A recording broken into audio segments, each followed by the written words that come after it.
كلش عادي يكونون خالي لي كاميرات حتى بغرفه نومي. اللي يطلع من عنده هيجي افعال ممكن يصور بيتي، غرفه ملابسي، غرفه نومي، بكل مكان يزرع كاميرات.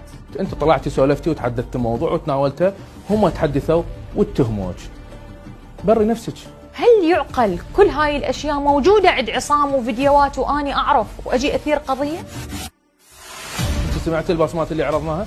البصمات اللي تمنتجت بطريقه تسيء لي وتوجه لي الاتهام على انه دا اروح له. انت قالت له ما نشتغل باي اجر، بس انا محتاجه 15 مليون لان عندي علاجات. بالضبط، صحيحه هاي. انت قلتي لهم؟ اي صحيحه. المخرج عليه سمعه سابقه؟ اشياء هوايه هي بلشت، انت عالي اجيك كذا ما اعرف شنو، مسجات، اكو مكالمه فيديو كانت كلش خادشه للحياه. ضحايا اخرى؟ ضحايا اخرى نفس العمل؟ وقايلين لي الي اتهمتيني انه انا تهزيتك وساومتك واتصلت بيك لغرض انه تخويفك او تهديدك، وش اتضح لك بعدين؟ انت لا ساومتني ولا ابتزيتني، بس انا بحاله عصبيه.